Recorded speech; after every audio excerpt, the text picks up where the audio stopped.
kembali lagi bersama saya. Hari ini kita akan belajar kimia mengenai sifat keperiodikan unsur. Nah, hal yang akan kita pelajari yang pertama adalah sifat periodik unsur berdasarkan letaknya dalam tabel periodik unsur, dan yang kedua menganalisis sifat-sifat periodik unsur berdasarkan golongan dan periode. Coba lihat gambar ini. Gambar ini, dan gambar ini. Tahukah kalian di manakah gambar tersebut? Jawabannya adalah supermarket. Nah, apa sih hubungannya antara supermarket dengan sifat keperiodikan unsur? Jadi kita lihat, di dalam supermarket, penyusunan-penyusunan barang itu didasarkan pada jenis dan kategori tertentu. Misal, makanan ditempatkan pada rak makanan, kemudian buah-buahan ditempatkan sejajar pada rak buah-buahan. Kemudian kita akan lihat, alat-alat atau perlengkapan-perlengkapan akan ditempatkan sejajar juga. Sama seperti di sifat periodik unsur. Di dalam supermarket, barang-barang yang mempunyai kemiripan fungsi akan ditempatkan bersandingan. Di dalam sifat periodik unsur, unsur-unsur yang memiliki sifat serupa akan ditempatkan bersampingan juga. Nah, unsur-unsur yang bersandingan ini memiliki sifat yang mirip satu sama lain dengan unsur di sebelahnya. Contohnya adalah sifat yang akan kita pelajari, yaitu sifat jari-jari atom, energi ionisasi, afinitas elektron, elektronegativitas, dan kelogaman. Nah, sebelum itu, sifat periodik unsur adalah sifat yang berubah secara beraturan sesuai dengan kenaikan nomor atom unsur. Nah, semua sifat fisik dan kimia unsur didasarkan pada konfigurasi elektronnya. Beberapa sifat seperti jari-jari atom, afinitas elektron, energi ionisasi, dan keelektronegatifan merupakan sifat yang dipengaruhi oleh konfigurasi elektron secara langsung. Nah, sifat-sifat ini bersifat periodik. Periodik artinya adalah meningkat atau menurun dengan cara tertentu dalam tabel periodik. Nah, sifat-sifat ini sering dapat diprediksi karena berubah secara tetap dalam golongan maupun periode dan berhubung dengan sifat unsur. Nah, sifat unsur yang akan kita pelajari yang pertama adalah jari-jari atom. Jari-jari atom adalah jarak antara inti atom sampai ke elektron kulit terluar. Inti atom sampai ke kulit terluar. Nah, ini merupakan jari-jari atom atau R. Bayangkan atom seperti bola. Ketika kita membayangkan atom seperti bola, jari-jari atom adalah jarak dari pusat bola sampai ke permukaan bola. Nah, sama seperti hal tersebut. Itu adalah jari-jari atom. Berikut adalah periodik tabel berdasarkan jari-jari atom. Nah, kita lihat dari periodik tabel berikut ini, yang memiliki jari-jari atom yang paling kecil adalah He. Dan yang memiliki jari-jari atom yang paling besar adalah Cs. Nah, bagaimana hal tersebut bisa terjadi? Terdapat faktor-faktor dari jari-jari atom. Yang pertama adalah perubahan jumlah kulit. Semakin banyak kulit yang dimiliki, semakin jauh jarak elektron terluar dari atom tersebut. Atom menjadi semakin besar. Nah, atau perubahan jumlah muatan inti. Ingat, inti atom bermuatan positif dan elektron bermuatan negatif. Elektron akan ditarik mendekati inti. Jadi, terdapat dua faktor itu, yaitu perubahan jumlah kulit dan perubahan muatan inti. Nah, dalam satu golongan, jari-jari atom cenderung bertambah dari atas ke bawah. Hal ini karena dalam satu golongan, jumlah kulit elektron bertambah, sehingga jarak antara inti dan elektron valensi semakin jauh. Ingat tidak elektron valensi itu apa? Elektron valensi adalah elektron terluar, elektron terakhir dari suatu unsur, seperti jari-jari atom dalam satu golongan berikut. Atom litium, atom natrium, atom kalium. Kita lihat atom litium, natrium, dan kalium. Di sini atom litium, kalium, dan natrium. Nah, atom ini merupakan atom dalam satu golongan. Nah, kita lihat. Kita lihat pada atom litium, natrium, dan kalium sama-sama memiliki elektron valensi atau elektron terluar adalah 1 dan 1. Sama kan? Karena dia berada pada golongan 1A. Namun, yang membedakan adalah jumlah kulitnya. Kita lihat, pada atom litium mempunyai jumlah kulit K dan L. Maka litium mempunyai jumlah kulit sebanyak 2. Sedangkan atom natrium memiliki jumlah kulit 3, jumlah kulit 4 untuk atom kalium. Kita lihat dari gambar berikut ini. Atom litium mempunyai jumlah kulit 2. ini adalah jumlah kulitnya 1, 2. Nah, atom natrium mempunyai jumlah kulit 3. 1, 2, 3. Nah, atom kalium mempunyai jumlah kulit K, L, M, dan N. K, L, M, dan N. Maka atom kalium mempunyai jumlah kulit 4. Nah, yang membedakan hal ini adalah jarak antara inti atom pusat dengan elektron terluar. Kita lihat, nah, ketika kita lihat panjang dari jarak antara inti atom dengan elektron terluar, maka kita bisa langsung menyimpulkan yang memiliki jari-jari terpanjang adalah atom kalium. Benar sekali, atom kalium berada di bawah atom litium dan atom natrium. Maka kecenderungan dari sifat jari-jari atom adalah semakin ke bawah maka akan semakin besar dalam satu golongan, makin ke bawah makin besar. Nah, kita lihat dalam satu periode. Dalam satu periode kita lihat ada atom K, Ca, Ga, dan Br. Dalam satu periode jari-jari atom cenderung menurun dari kiri ke kanan karena dalam satu periode jumlah kulit elektron sama. Jumlah kulit elektron sama, tetapi muatan inti bertambah, sehingga tarikan inti terhadap elektron valensi semakin kuat. Kita lihat, elektron valensi pada K adalah 1, karena dia ada di golongan 1A. Pada Ca, 2, karena ada di golongan 2A. Ga ada di 3, karena di golongan 3A. Dan Br ada di elektron valensi 7 karena berada di golongan 7A. Kita lihat K, Ca, Ga, dan Br. K, ini adalah K, Ca, Ga, dan Br. Nah, makin ke kanan maka akan semakin kecil atau makin ke kiri makin besar. Kita lihat karena apa? Karena elektron valensi yang dimiliki walaupun memiliki jumlah kulit yang sama, berbeda dengan yang di dalam satu golongan itu dia memiliki jumlah kulit yang berbeda, tapi dalam satu periode dia memiliki jumlah kulit yang sama namun elektron valensi yang berbeda. Nah, kita lihat elektron valensi dari K itu adalah 1, maka tarikannya akan semakin kecil sehingga menyebabkan semakin luas pergerakannya, semakin luas jari-jarinya.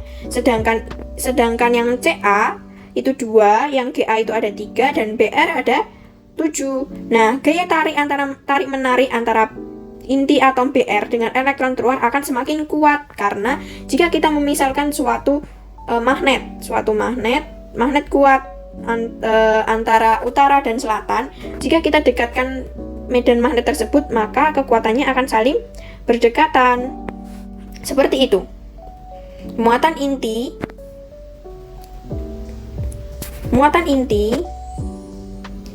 bermuatan positif dan elektron bermuatan negatif. Nah, elektron akan ditarik mendekati inti. Jika elektronnya tambah besar, tambah banyak, maka yang ditarik akan semakin kuat sehingga akan menyempitkan jari-jari. Paham tidak? Paham, insya Allah. Oke, tren jari-jari atom kita lihat adalah semakin kiri semakin meningkat dan semakin ke bawah semakin meningkat. Maka yang memiliki jari-jari terbesar adalah Cs atau Fr. Nah, saya bertanya, manakah yang memiliki jari-jari atom yang lebih besar, Na atau Cl? Coba jelaskan. Na memiliki jari-jari atom yang lebih besar daripada Cl. Keduanya berada pada periode ketiga, tapi Na berada di golongan 1A, sedangkan Cl berada di golongan 17 atau 7A. Karena Na memiliki jumlah kulit elektron yang sama dengan Cl, tetapi muatan intinya lebih kecil, maka tarikan inti terhadap elektron valensi pada Na lebih lemah dibandingkan dengan Cl. Akibatnya, jari-jari atom Na akan semakin besar, lebih besar daripada Cl. Kemudian kita akan belajar mengenai energi ionisasi. Energi ionisasi adalah energi minimum yang dibutuhkan untuk melepaskan satu elektron dari atom netral dalam keadaan gas sehingga membentuk ion positif. Namanya ionisasi, maka dia akan membentuk ion. Ion apa? Ion positif. Sederhananya, ini adalah energi yang diperlukan untuk menendang keluar elektron paling luar dari sebuah atom untuk membentuk suatu ion positif. Nah, dari gambar di samping, pada ionisasi atom Na dilepaskan satu elektron sehingga membentuk Na+. Pada pelepasan tersebut dibutuhkan energi untuk melepaskan elektron dari atom Na. Nah, di dalam atom Li juga terdapat energi yang dilepaskan untuk membentuk Li+ atau melepaskan satu elektron. Dari Li melepaskan satu elektron sehingga membentuk Li+ dengan energi berikut ini: 520 kJ per mol dan 496 kJ per mol untuk Na. Nah, energi ionisasi, banyak atom yang dapat melepaskan lebih dari satu elektron. Karena itulah dikenal sebagai energi ionisasi pertama, kedua, ketiga, keempat, dan seterusnya. Energi ionisasi pertama adalah energi yang digunakan untuk melepaskan elektron paling luar. Energi ionisasi kedua digunakan untuk melepaskan elektron kedua, dan seterusnya. Berikut ini adalah contohnya. Atom adalah unsur yang tidak bermuatan atau netral. Nah, dia melepaskan elektron pertama sehingga membentuk ion plus. Nah, ini disebut energi ionisasi pertama. Kemudian, ketika dia membentuk ion plus, dia bisa membentuk ion 2 plus. Nah, itu merupakan pelepasan elektron kedua atau energi ionisasi kedua. Nah, energi ionisasi kedua akan lebih besar daripada energi ionisasi pertama. Kita lihat faktor energi ionisasi. Jarak inti elektron, muatan inti efektif, konfigurasi elektron.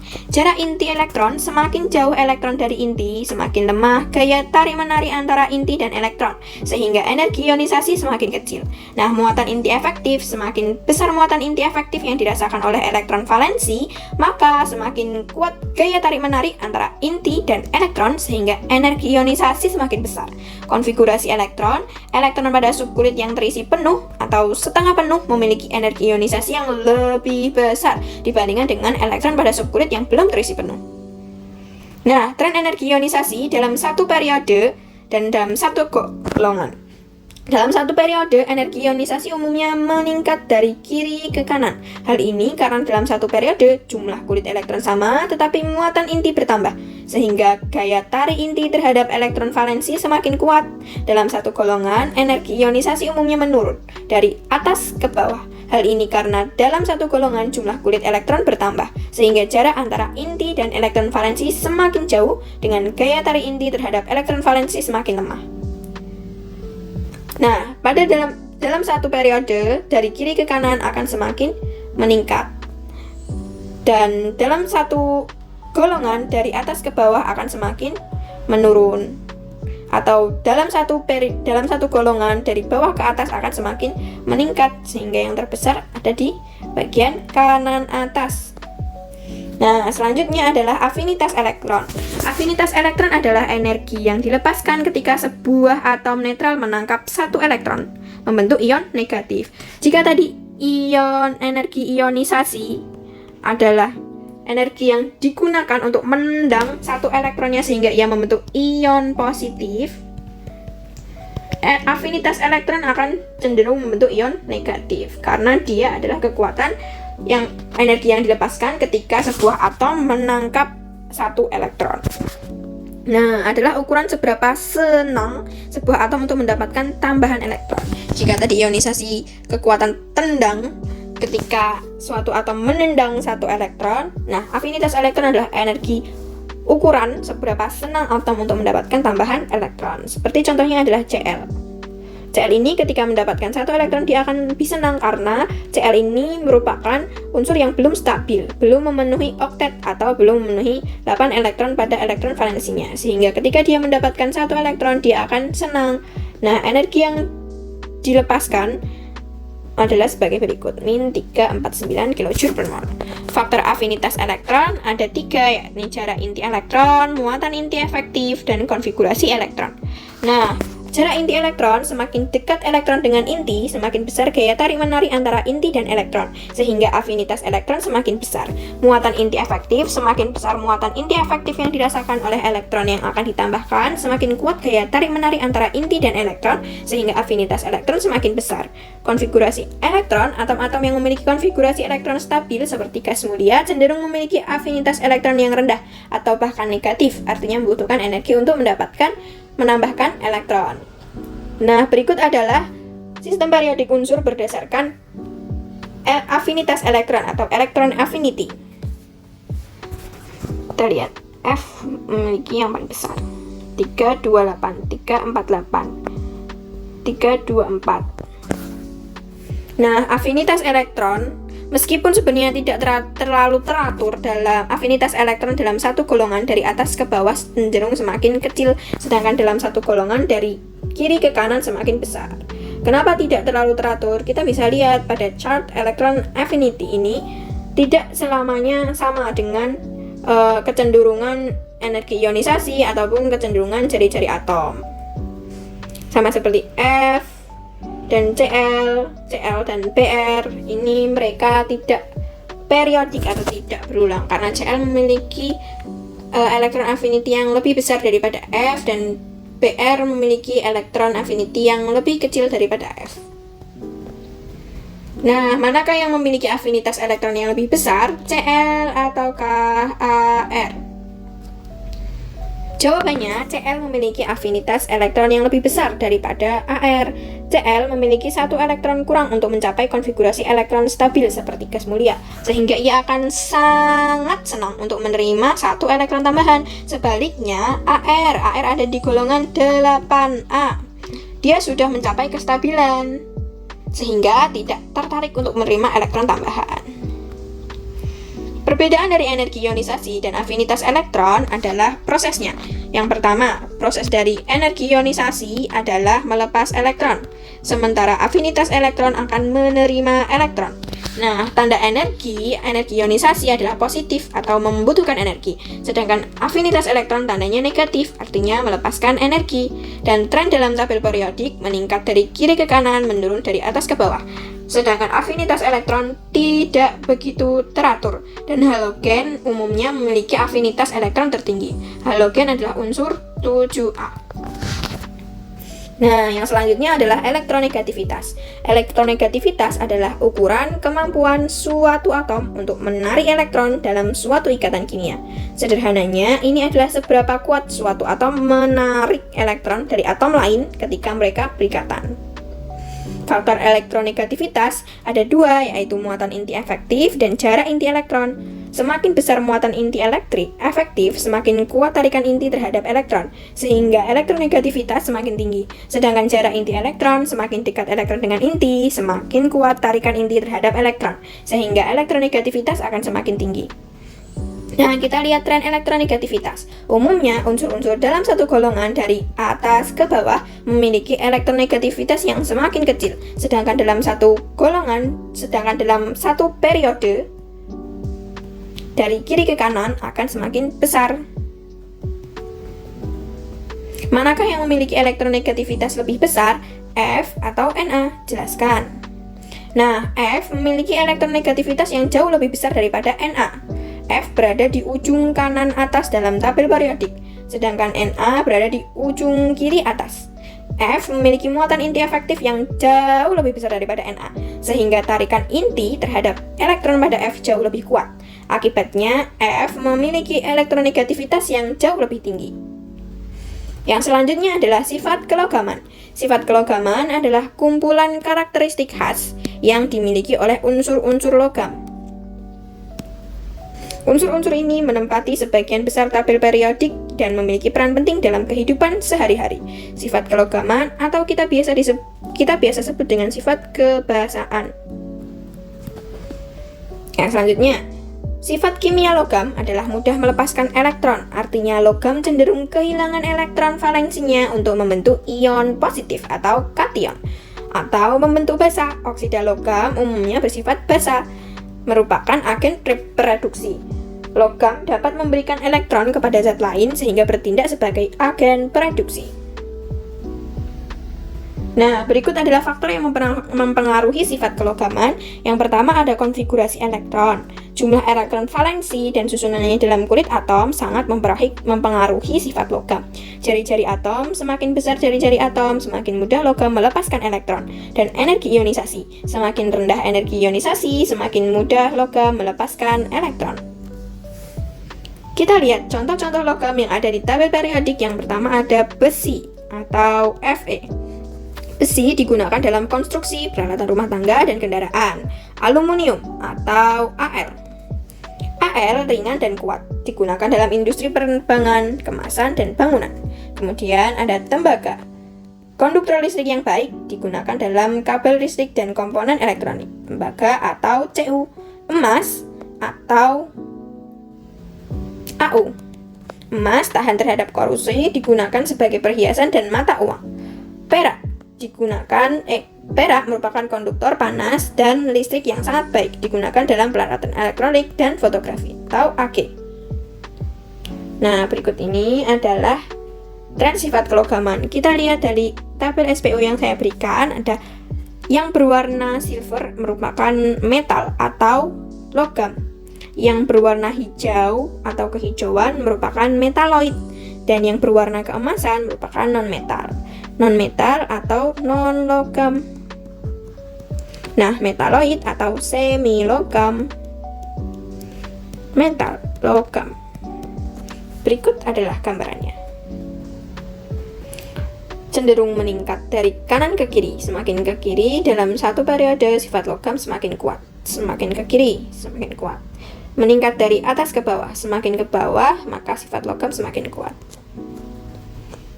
Kesimpulannya, dari apa yang kita pelajari, energi yang pertama adalah jari-jari atom. Jari-jari atom akan meningkat dalam satu golongan dari atas ke bawah dan meningkat dalam satu periode dari kiri ke kanan.